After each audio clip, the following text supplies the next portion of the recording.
Alright everyone, so I'm finishing up this brake rotor machine. I have one more to do. It took a couple whackings.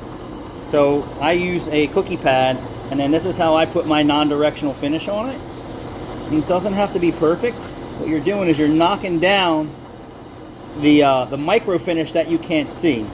And then what happens is if you looked under a microscope, you would see the hills and valleys in the machine work. And this will give the pad and rotor time to match, and then you're going to actually get some of this silver. You'll see this machining dust in there, which is silver. Now you can wash these with soap and water. I'm just going to give them a water bath, and then I'll dry them with a rag, and then the shop who's installing them should prep them the way that they want. But let me just show you what it looks like, how finished. So I'm sure someone's going to talk shit out here, but go ahead. For my 30-year-old brake lathe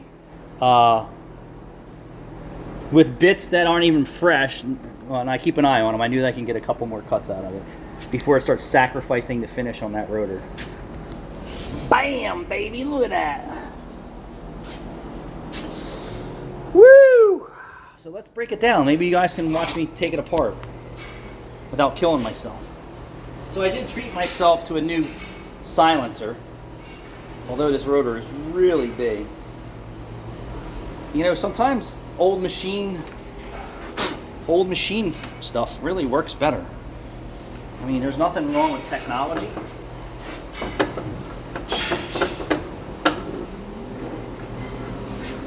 It didn't shatter, it didn't vibrate, it didn't sing. How about that? The whole entire time. So how about this car from Pep Police? They completely missed the coil. Unbelievable. Or coil.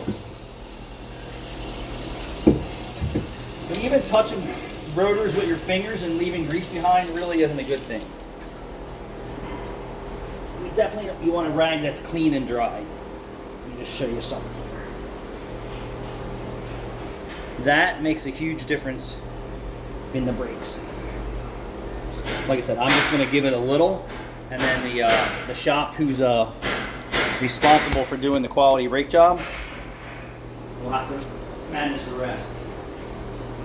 Rachel, if he wants these rotors, tell him to head over in like 15 minutes.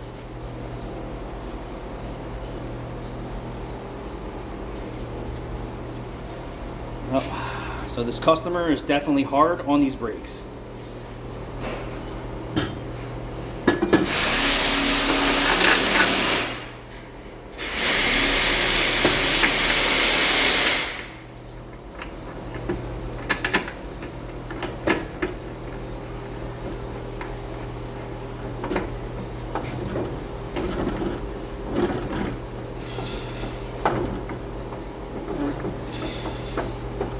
So I don't know the shop owner, but we've talked a couple times about business.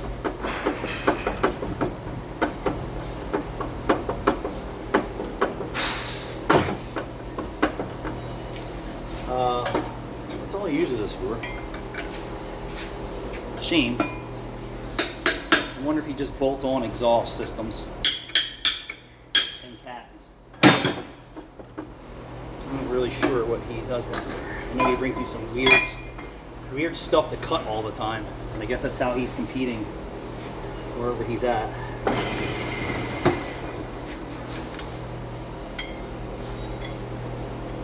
He obviously likes my machine work. Trust my machine work.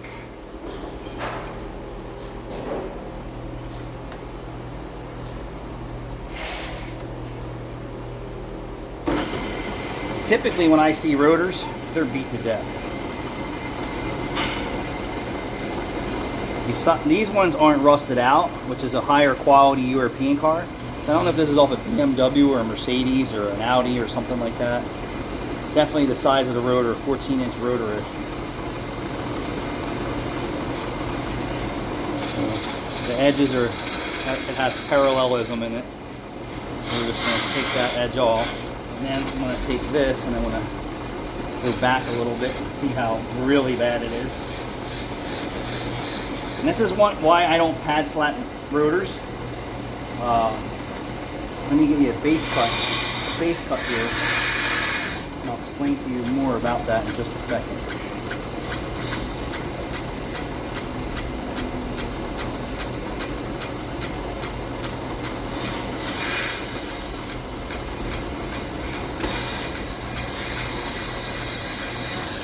What happens is the brake pad's riding at the top of the rotor, which is a high spot, and then all in here is a low spot where you don't see the blade touching the rotor.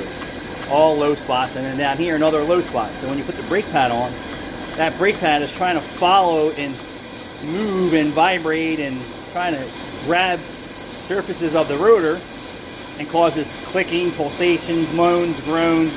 It's hard enough today to get a brake job to be perfectly quiet and smooth, let alone pad slap a car and listen to someone complain because they didn't want to do it right the first time. Well, I don't know if I'm removing too much metal over here for it to show, but we'll let it run for a few minutes. And you can see a little bit right there. There. So this is probably going to need another pass. And this side might be okay. So this is on a slow cut, and the slower the cross feed, the better the finish you will get.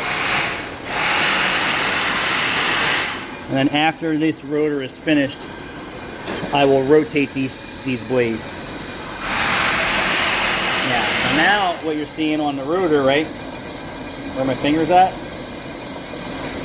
so that surface is where a new brake pad would have trouble trying to stop on. So then at that point you're flexing and working certain parts of the friction material harder than the full brake pad trying to stop the car. So if you have a bunch of different edges trying to stop on a non-flat surface, the brake pad starts to overheat in certain areas, and actually you're starting to flex that brake pad because you're pushing on it trying to gain that stopping power that the rotor can't provide.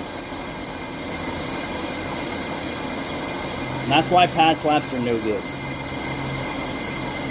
So that low spot right there that you're seeing could actually cause a pulsation and a wobble too.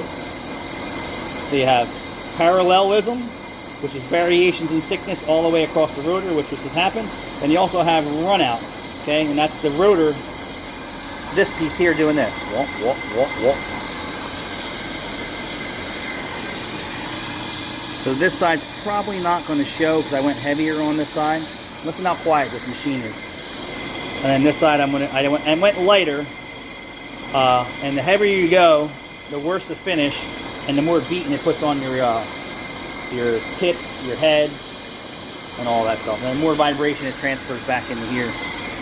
I don't even have a rubber stopper on here to absorb that vibration. And it would be even so much better if I did, but this works so well the way I have it set up and the speed. Alright guys, thanks for watching.